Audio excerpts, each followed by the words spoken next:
asalaamaaleykum. waaw léegi nag xam naa tàcc yi neex na yoo yi neex na mais bëgg naa ngeen déglu ma une minute. li may njëkk a wax mooy yàlla mooy yaakaar fii yàlla subhaanahu wa taala moo tudde boppam alkaar fii. xam nga alkaar fii lan lay firi mooy yow mii musa laate. xam nga alkaar fii ñaata lay peese boo ko analee 111 ñetti 111 mooy 333 millions yi ngeen dajalee pour ngeen dem.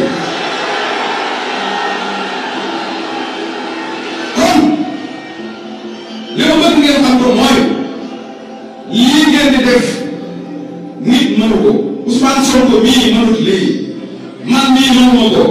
lii procès yàlla la yàlla ko yore kon amul tiit amul ragal.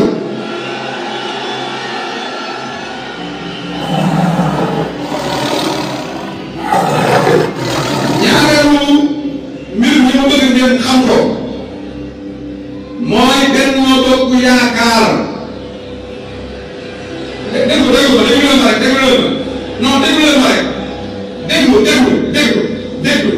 déglu dañoo xool constitution Sénégal xam nañ ne seen président bii ba nga bokk ci élection yi ñu dajaloo ne ko par force da ngay dem. waaye ñun nag comme que ñun dégg réew ñoo mën a dajaloo ci ginnaaw benn nit ne ko par force di nga dem ñun Sénégal ñoo ne Ousmane Sonko par force doo dem.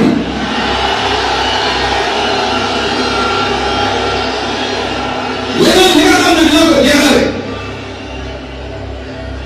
lii nag ndigal mooy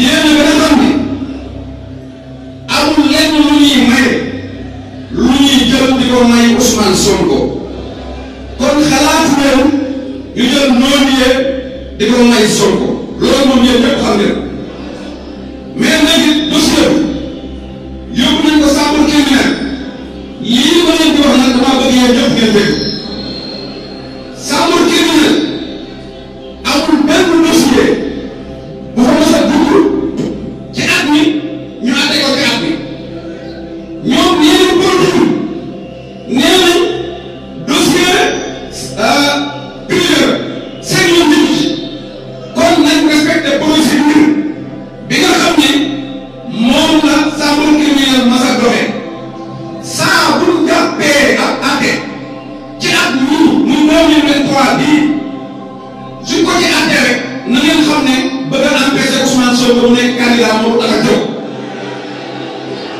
waaw loolu nag boo amee ma ne loolu nag bis bu ngeen déggee ñu ne fii ak élection yi jàpp nañ daal Ousmane Sonko di ko àtte Macky Sall di nga xam ne réew mii ay sëti Serigne Touba bi nekk réew mii ay sëti Maam Abdoulaye Niass bi nekk réew mii